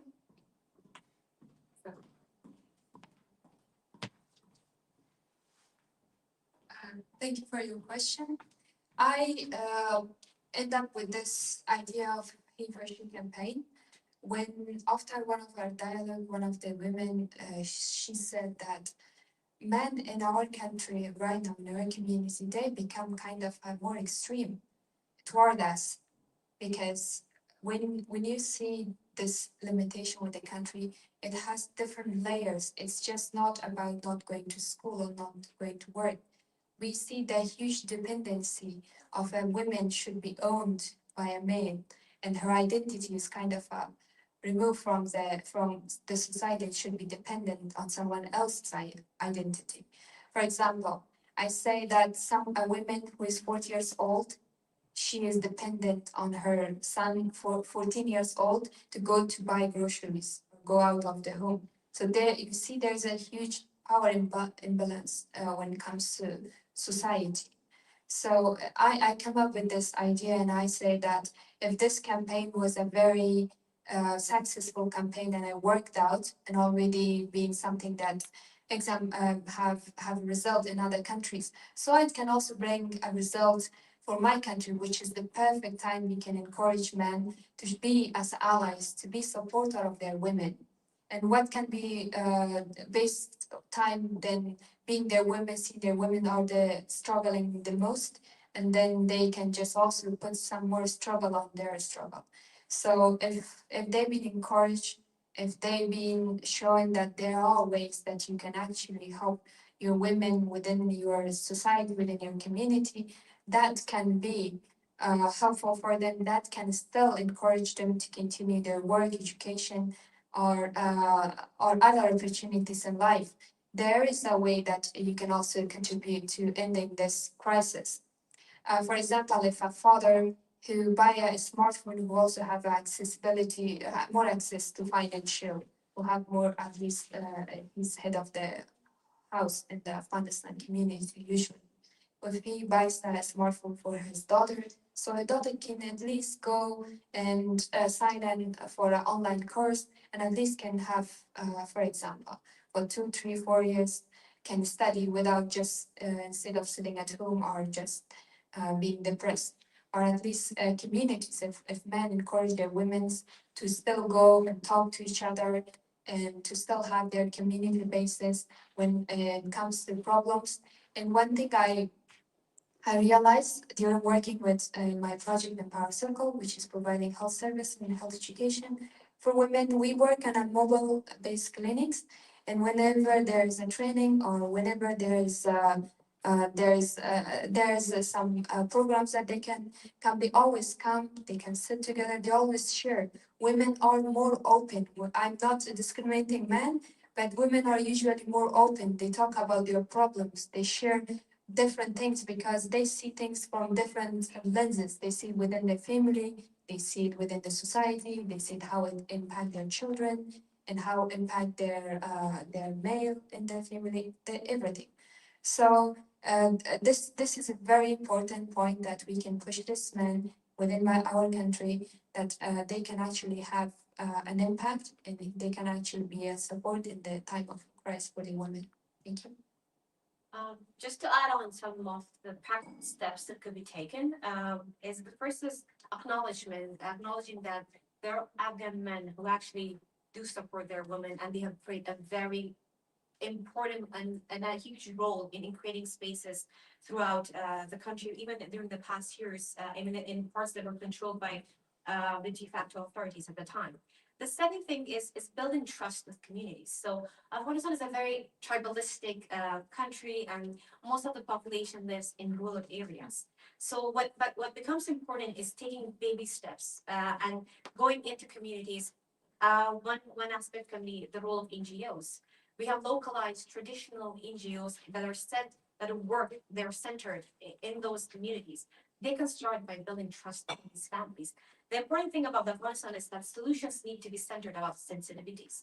There are certain sensitivities that people have their red lines drawn around. So for example, the family unit is very important in Afghanistan. So if you're bringing in any solutions for Afghan women, it needs to be centered around the role of men and how that would look out for them, because they're all very interconnected. You can never ever empower an Afghan woman by taking her out and isolating her from her family, because at the end of the day, they have a role in taking that decision about how her life will move on and be decided.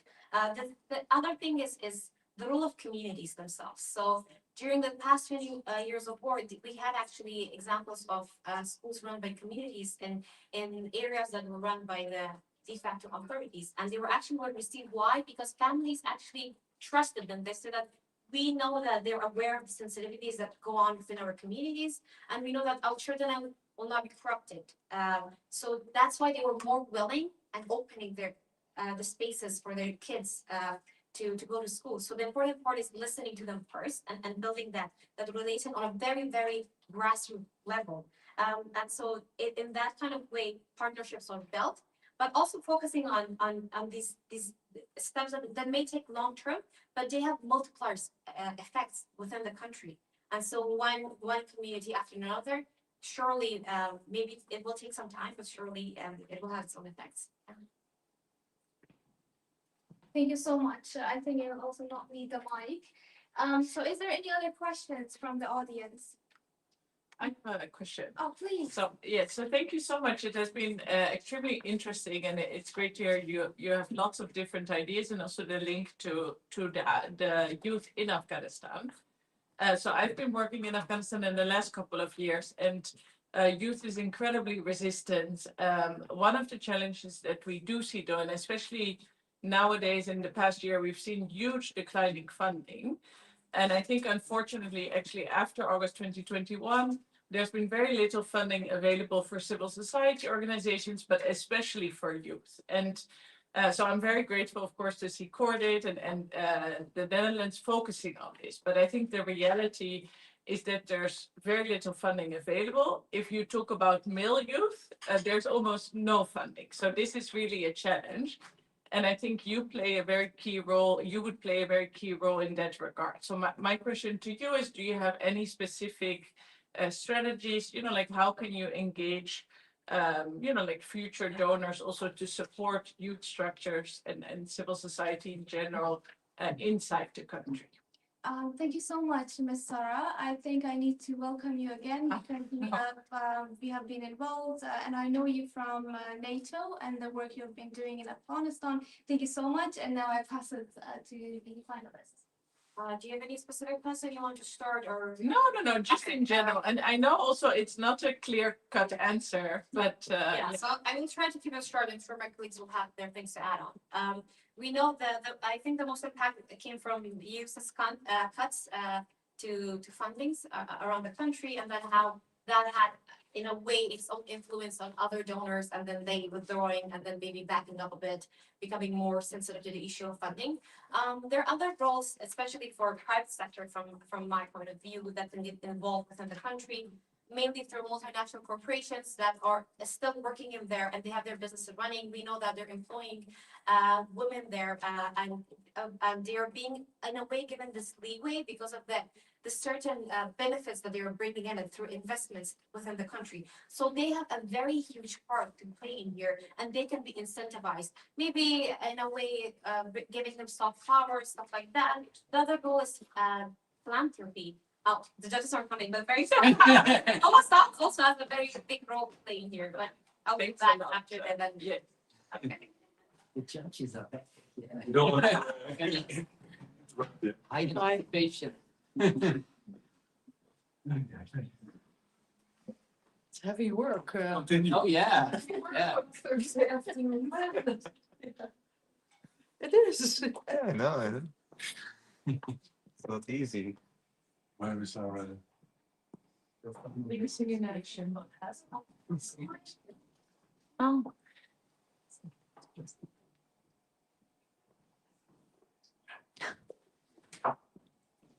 Thank you so much for the questions, and I would like to also follow up with the answers that Ms. Saraz will ask. And now this is the time, and I hope it went well, and I'm sure that the representative will definitely, along other finalists as well, will raise questions and issues inside Afghanistan. And now I would like to give the floor to the judges to announce the finalists. Please have your speech. just comment? You may also comment and announce it as you prefer. Thank you. Maybe I'll just come here. Thank you so much. First of all, many congratulations to all three of you. You were extraordinary and you were great. And I really would like all of you to give these beautiful women a strong round of applause.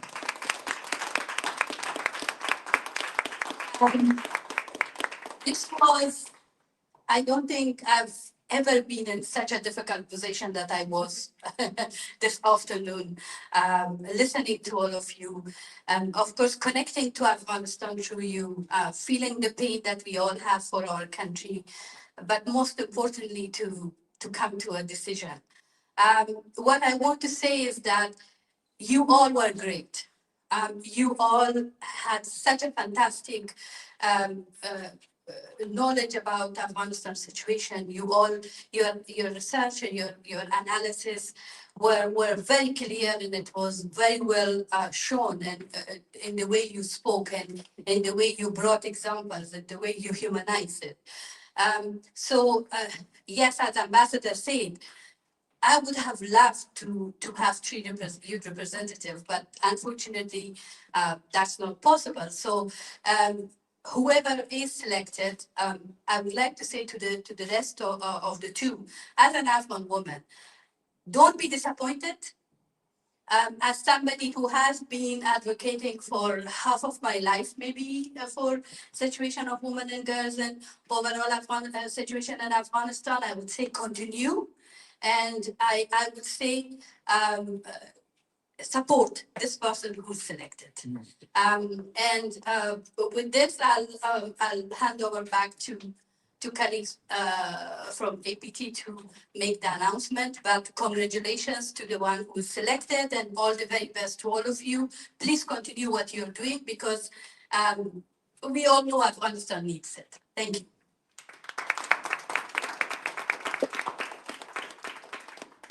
Thank you so much, dear Ms. Samira. I would like to also ask the judges if they have any closing remarks or comments regarding the final speeches of our finalists before announcing the final event. Yeah, they want me to say something. Oh. We saw the three presentations, and as I said during my speech, nothing has changed because for me, all three, you would be excellent. You are excellent ambassadors of your country and your people. So congratulations on that. We were all impressed by the in-depth knowledge that you have of the topics. about the engagement that you have with your country and your people. And for me, the impact that you have on me, on my thinking. And I told this to the other members of the jury, if it's about accountability, if it's about religion, these are important things for me to know, to understand how Afghans see things and think about it. I wanted to conclude to say what the research has shown us in the Netherlands, that in secondary schools, girls with an Afghan background, they perform better than girls with a Dutch background. So I'm sure this also counts for Italy, for Portugal, for Canada, and for Australia, that the Afghan women and girls perform better than the Italian or Canadian, Portuguese background women and girls. So congratulations and my deep respect.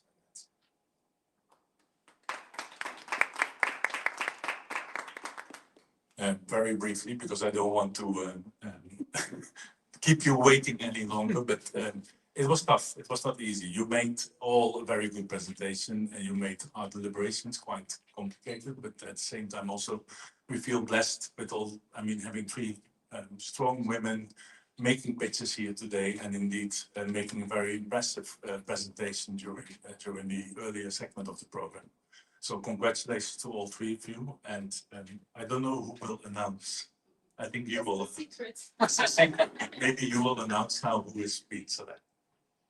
Thank you so much, distinguished judges, and also congratulations to our finalists. I've been in the same position in 2021 and was very, very nervous at the same time. But unfortunately, none of us had the opportunity to go forward and make the raise awareness as we wanted. And the year 2021 did not end very as expected. But I'm really, really looking forward to all of these finalists raise awareness in the future. So I got the news.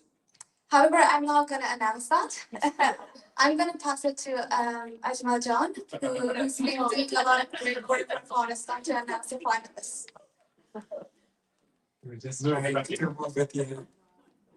I will also extend my congratulations to all the three amazing young women. Like, you were all amazing, like the information that you shared, the knowledge that you have.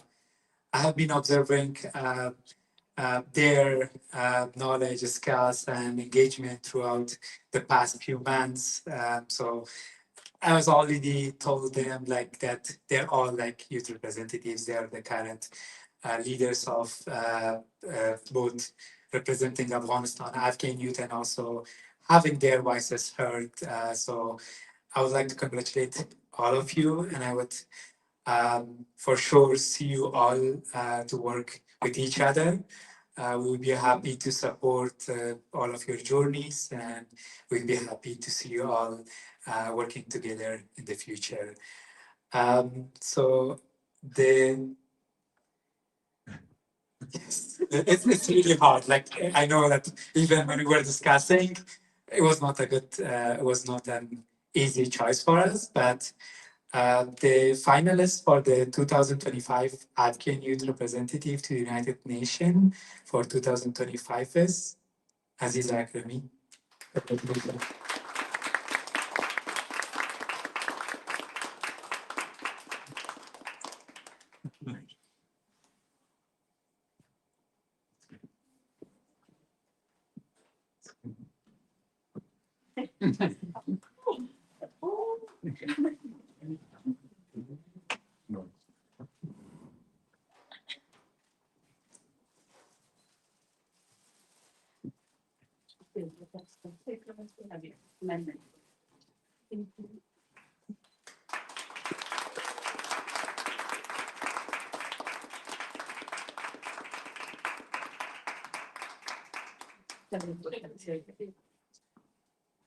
Many, many congratulations, Aziza John, and we're looking forward to working with you and also other finalists as well.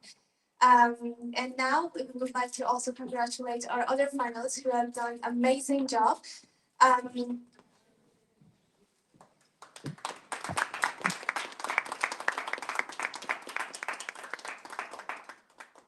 Now I would like to also pass the certificates to our other finalists. Wajma John, please.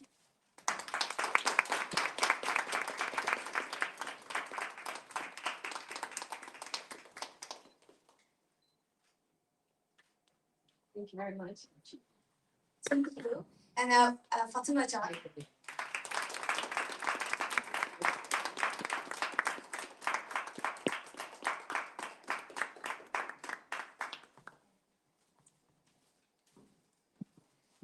Thank you so much. And now, as we are closing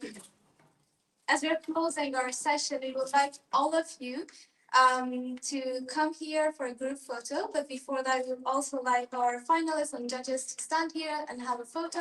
And we welcome all of you together to have a group photo. Thank you so much. I just want to have a final remark, and I want to say congratulations for Wajma and for Fatima. Before we come to this presentation, last night we were talking, and I told Fatima, I don't know who's gonna win this, because we are all like qualified. When I talk with my friend and when I see them, I say that these two women are incredible. I don't know who is going to win this competition, but I know that I had made two amazing women that we can have contribution and work in the future, and we can actually make a difference. Women who be active, women who have served other women and their communities. So this is a great honor for me to be selected for this great and big challenging responsibility at the same time. And I cannot say how much I am honored and also a little bit nervous for the new responsibility that is going to come for me. And as I mentioned in my speech, the reason that brought me and start this journey was Rohit, my friend that I want to again mention his name, that he lost his life and it was his dream. His dream motivated me to start this journey. But now my dream is bigger. My dream is for every one of us to stand for our women, to restore our rights, and to build, to take things that we are deserve it. And I think, and I firmly believe change starts when we believe in ourselves and we believe that we deserve something better for our future. Thank you.